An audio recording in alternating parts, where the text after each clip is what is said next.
we're gonna do good morning from the Dominican. We are here with a round table. We have Lizette. We have me. Good morning. This is Nat. Everybody say your name. Jordana from Mother's Mary with Annie. All right, so you're going to see a lot of this back and forth as we kind of get the conversation rolling. So, just so you know, this is not professionally being filmed. This is me holding my phone up with a water glass as we have beautiful food in front of us and drinking coffee. So, I recognize that there is about to be a mass exodus from Canada, even more so than there already has. And as somebody who exited Canada in pursuit of just kind of betterment of self, family, quality, and possibly quantity of life, I recognize that the grass isn't always greener on the other side. And a lot of what I thought I was coming to wasn't the reality of what I arrived with or surrounding me. So I know how important it is to have these conversations. I need to charge my phone actually. And I just, real life, wanted to have a quick chat with some of my friends who are here and who have experienced some of the same situations, experiences as us. So with that being said, we're just gonna free flow it and kind of ask some questions. Feel free to chime in on the questions or in the comments, and if you guys have any questions about any of our stories, any of our experiences, anything, that's how we're going to kind of get more engagement and more information out to you guys. So whatever you want to know, feel free to let us know, and we're going to chat about all the things. So the connection is never usually good on live, but there will be a replay in a Zoom link or in a YouTube link. I think maybe because my microphone, maybe I'll have to hold it. Can you hear me better now? I don't know. Anyways, if you can't hear me, we are also recording this and we will send out the Zoom/YouTube, not Zoom. YouTube. Yeah. Anyways, okay, so first of all, how long, actually Nat, you've been here the longest, so how long have you been here? So we're coming up on our 1-year anniversary. We flew out of Montreal on April 1st, 2021, so we're in our 11th month. We're going into our 12th month in March, so it's been almost a whole year, yeah. Amazing. And, sorry guys, and how long have you guys been here? We both arrived here together at the end of October 28th. So we're coming up on 4 months? Yeah, 4 months. 4 months, yeah. And I mean, often I get the question, how long are you here for? Because we sold everything, like we sold our house, we sold our cars, we gave away the contents of our house to come here. Not with any permanency in mind though, so I always say we're here till we're not. And I think that's just a really good way to look at it, because a lot of people who have come to travel and move to different places did it with a sense of permanency, and maybe then when you get there and recognize that it's not rubbing you the right way, it can feel like a bigger letdown. If you've made this big commitment to being somewhere, you feel like you have to grind it out to make sure that it works. Whereas us, we are transient beings anyways. We sold everything multiple times in our life to do random adventures and travel. So we are here until we are not, and that may be in... I really like that. Yeah. I vibe with that a lot. Yeah, I like with that. Because I think the other point to bring up too is that I think some people look at this idea of transiency or relocation as this permanent, I'm uprooting my whole life. This is what we chose, but there's people that come for 2 months, 3 months, or decide to travel for that long, and that's essentially what you're doing, right? You are relocating. It's just that the definition of it really stands with what you want for you and your family.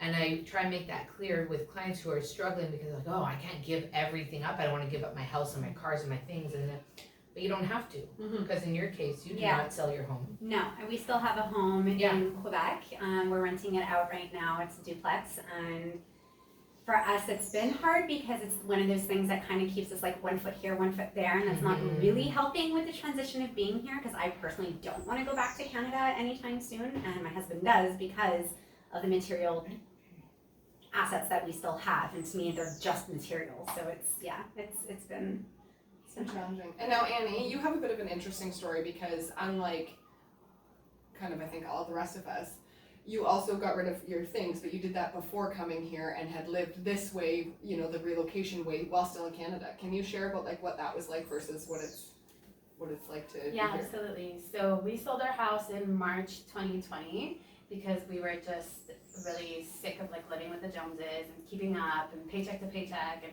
we really hated having a house. Like me and my fiance are not like mowing the lawn, all this stuff, it's just not for us. So we sold our house and we wanted to leave November 2020, but it was the first fall of like all of the stuff going on. I'm like, I don't want to say the words. You want to say the I don't want to say the words that are gonna get us like bad. No, it's the current Baltimore. It's the current worldly situation. Yeah. So that really like threw us off because at that point in time, everyone in the world is freaking out and people are getting stranded, and we're just like, oh my god, we can't do that. So we're like, okay, we're gonna wait a year to go next fall. But that's it. We had already sold our house. We had started selling all of our belongings. So we spent a year in Canada renting fully furnished houses and cottages. We like left out of the city, so that was really helpful. Closer together, so that was really beneficial. Yeah, we moved from basically like the suburbs to like the woods, so that was helpful as like first step of transition. And then just living in that state of transition really helped to come here, because it's a lot of the things that people struggle with giving up that permanency and safety of having a house. Like I had already worked through all that. I didn't. For me, home is where you make it, and that's it. That transition year really made a difference for us.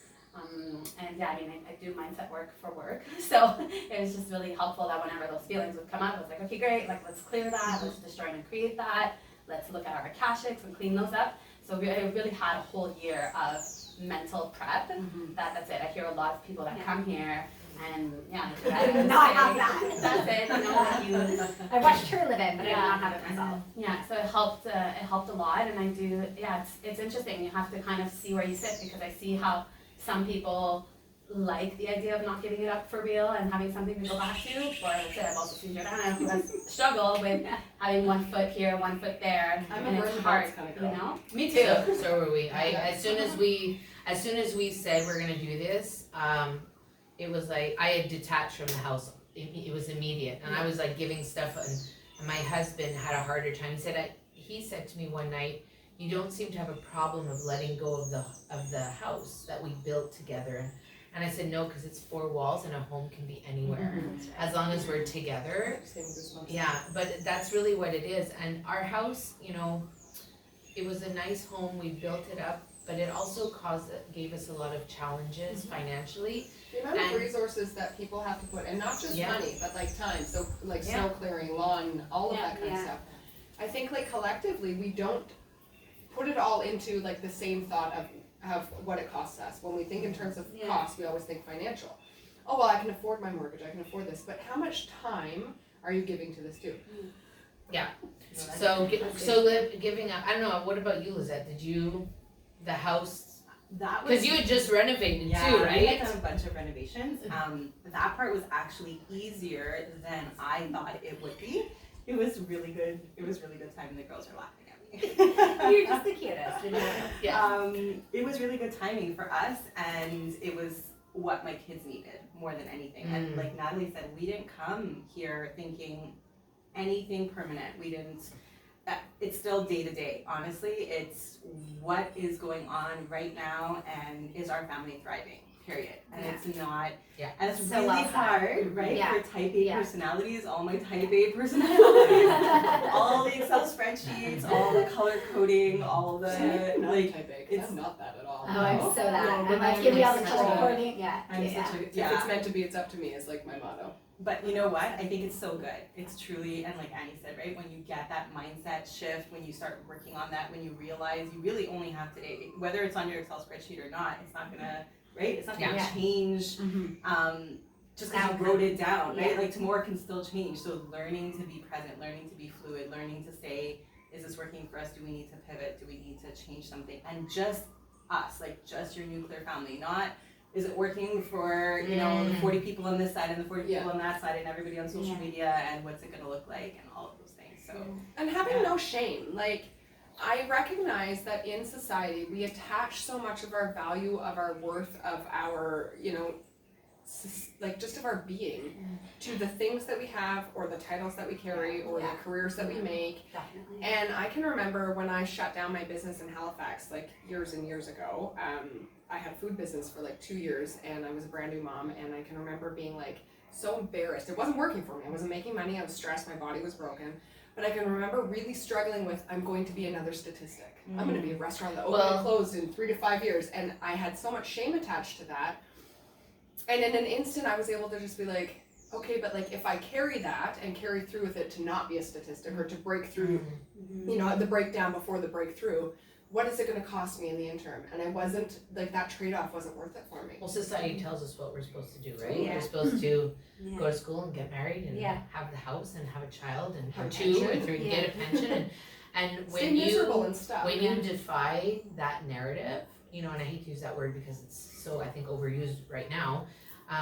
But We it's the defy truth. the It is narrative, the and I've defied the narrative since my Inception. mid-20s, maybe even before, maybe even other lifetimes, but it really was like when we decided to do this, my people were surprised but not surprised. You know, like there was this. Yeah, same. Also, though, like what? So I know we left because we were Mhm. not comfortable with the current state of affairs. You came Yes. before that. Yeah. So like, what was your motivation for coming? Was it just to try something new? We had talked about it for so long Yeah. about doing this. We love the beach. We love being in the warmth. We hate the winter, I hate like with a passion.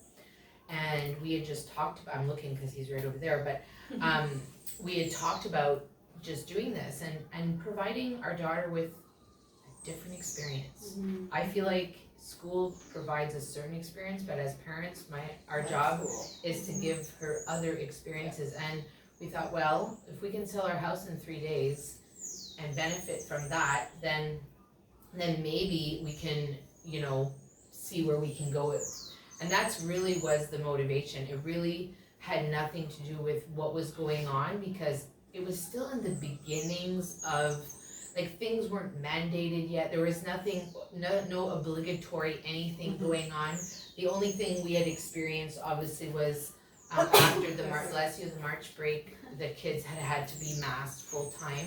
But we knew we only had 3 weeks to go. She was happy to go to school, be with her friends, and that was for her. And as long as she was happy with it, we were okay with it. And then 3 weeks later, we left. So we didn't, and when we came, there was no mandate. There was nothing pushing us. And once you're here, you're pretty away from everything, right? So I do feel like we came, there was no wave for us. We really landed and knew nobody. Yeah. We knew nobody. Whereas I think the rest of us that Yeah. came after that, because like all of us came after that, we kind of had a soft landing. Maybe not you, because you were here with like You the came, first yeah, group. just Yeah. after June. us. Yeah. I came at the end of June. Yeah, so by the time, like we were my family was one of the last families to come out of kind of like the large Canadian expat group that were here. We came at the end of November. And we landed softly because there was already so many people who had come before us who we'd been watching. Like I'd actually been connecting with you on social media. Yeah, I'm so excited for you. Yeah, before coming and being like, I would see the meetups and I see the beach days and I'm like, I'm coming, 30 days, I'm coming. Because we just knew that we needed to go, right? Yeah. Like we knew, and same, my husband and I had talked about this. So he's from Cape Breton Island, I'm from Vancouver Island. We talked about being bi-coastal in Canada, but then recognized that there's still winter. Am I like cutting you off? No, you're like, I'm focusing on me, but you're talking. Oh. So I'm just like, Because I'm showing everybody. But anyways, that's what we had wanted. Yeah. But then we recognized that like it's hard to live in Canada yeah. the way that we want to live because we want to be a full-time family. Just a side note, like I've had a lot of full-timing right now. I'm not sure I want to be a full-time family anymore. But yeah, so we had made that decision and then COVID kicked us Yeah. into that, right? Yeah. I really Well- want to speak more to the shame that you were talking about Yeah. because I feel like I was just experiencing Go ahead. that where my husband really wants to go back to Canada because we own the property and there's different things for him that he's more attached to than I am. And I honestly felt like the idea of going back to Canada, like I felt shame, like, oh, I couldn't make it work. I couldn't afford to live here because there has been a lot of different views on the affordability of this country, Oh, I'm glad you and bring that that's up, like, yeah, I definitely need to bring that up because it was one of the reasons why I chose to come, and I'll be 100% transparent and say, like, I didn't do extensive research on this country before coming. did I social followed media people research. I followed people on Instagram. I took their word for it. I felt like my intuition was in alignment with leaving Canada anyway, and if I knew other Quebecers and other Canadians being here, and if they can afford it, then I can afford it, and if they're saying it's affordable, then I'm gonna listen to that. But it didn't end up being as affordable as I thought it was gonna be. Like, And I just read that today. Yeah. I read a post today that said, you know, you can live here at a fraction of the price of in Canada. Yeah. And You need it's a hard thousands one. of dollars. Well, You and really we were do. talking about that, so like, we all come from Yeah. different provinces, I think. Well, we're all from Quebec, so Okay, it's so just no, just so you. I'm the loner. I'm the loner. So you're okay. So I've lived all across Canada, but I lived in BC and most recently moved from Nova Scotia. And when we talk about like the affordability here and people who sold their houses and things like that, I'm like, I have to be mindful that people who are saying it's so much cheaper to live in Canada, or it's so much cheaper here than living in Canada, I'm like, That's parts of relative. Canada, That's Yeah. parts of Canada. Yeah. If you sold your house in Ontario, I'm telling you, we didn't make the same money as you selling your Yeah. house in Nova Scotia Yeah. or selling your house in Alberta. Like, What if so- you didn't sell your house at all, And if you don't didn't sell your have house at $200,000, all, $300,000 just in your taking bank it in the account, bank account, and you're right? relying on your income, like for us, like, Because working here is also way more challenging than people. well, we work online. Like Annie and I have a business together. We work online. Both our husbands work together online also. And all of our income is American. So for us, we were like, we're gonna make it work. Like it just makes sense for us to go there. But it really just, money doesn't come as easily to us here as it did there because our expenses are very different. Like back home, like you were saying, in Quebec, like my mortgage was $1,100, but we had tenants, so we were only paying $300 for our mortgage. We just paid off our car, you know, so we had more money coming in when we were back in Canada because of those circumstances. And then here, our rent is $1,800 American, which is about $2,400 with the currency exchange. Our car is $600 American a month, and it's like a car from 1998. You know, like I could be driving like a beautiful Mercedes SUV back in Quebec, you know? So all of these things plus electricity, plus, you know, groceries is relative. Like it depends on what you're buying, what you're shopping. But in the very beginning, our grocery bills were I remember $400 these Canadian. conversations, like Yeah. seeing them online before I came, and I was like, oh no. That's it, because we were buying food that we would normally buy back in Canada, and we didn't make any changes to our diet, to our dietary needs, but then it just wasn't adding up. Like, how is It's it? all imported. That's it. Yeah. So You our can't buy it expenses, imported. that's it. Our expenses back home were 4,000 Canadian a month, and here it's 7,000 US a month. So It's we're living shitty beyond that it our costs means you that right now. much, but like Yeah. I have to say I'm not out of line then, because I just did No. our budget. Yeah. For the first time. And recognize that like, yeah, so we pay $22.50 a month US for our house rental, which works out to be like $2,800, I think. $650 for our car rental. US, which is $880 Canadian, and it's a piece of junk. Like I went to start the first day I got the car rental, I dropped my kids off at school, went to Fresh, and was stuck in the parking lot I think I because saw that video. it wouldn't. My Yeah, car I just was like- wouldn't start. I was like, what? Yeah, and then even now, like we have a new one because There's always something wrong with but the there's cars here. always something. Always It rained. Like Yeah. I mean, it rains a lot here. So any of you people who don't love the rain, don't come here because it rains a lot. Well, you came during rainy season though. Right. Because wait till July. But is your car soaked inside? Yeah. So Me our too. And we sunroof. have mold in our car. Our sunroof was Yeah. leaking, and I'm not kidding you. I opened the doors in the morning because it like rains hard through the night, and there was 4 inches of water Oh my god. throughout all of my car. And I'm like, so I phoned the chick, and I'm like, the windows were up. I don't know what's happening, where it's leaking from. And then their solution for everything is just to like seal it shut. Yeah. So they took it, vacuumed out some of the water, told me to leave my windows down to like dry it out, and then sealed the sunroof shut. The Yeah. mirror didn't work, and I was like, your mirror doesn't work. She's like, yeah, somebody broke it, so we just like glued it in place. I'm like, that's kind of like how I avoid all the motos. Driving here is crazy. You want your mirrors to work because the people that drive the motorcycls are insane and And have a death flashers. wish. Even though nobody really knows Yes. what flashers are here, I feel like. 4 ways. Yeah. We've had people, we've been driving home from like Cabarete, which is, you know, down the way the next community over at night, and we've had people in front of us with no headlights, Yeah. no tail lights, Yeah. it's dark, Yeah. and they're Yeah. dark, Yeah. and we the brake can't, lights don't work. and their brake Yeah. lights don't work, and we Yeah. can't see them, and all of a First sudden, of all, kudos. What are you doing out at night? the one time we went to the mom in bonfire. me, the mom in me is like, what are you doing out at night? Like that is just not We okay. actually, it was Perla Marina. We went to the bonfire. Oh, Wait, yeah, are okay. you Marina. saying that because, like, why would, like, for people it who not don't safe? know, is it unsafe to be a woman out at night here in the Dominican Oh, Republic? I'm not making it about being a woman. I'm just Okay. saying in general, like we've been here for 11 months, and if we go out at night, and this is before we got a car, we just taxi, because the taxis, know to look. They know. They where- know, exactly. right? Okay, so it's literally just about driving. it's just about That's driving okay, and being okay, safe. Let's be clear for those who are. No, it has Hi, nothing, Ashley. has nothing to do about Yeah. girl or boy or whatever, Yeah. you know? It's really about the safety. I mean, I've driven at dusk, you know, as the sun is going down, and I'm like, oh, please get me home. Yeah. Please, Yeah. please don't, you know, and it's just about, it's The not driving- about me. driving I'm a safety. good, I'm a good Yeah, driver. visibility, It's the right? people's What's your driving. experience?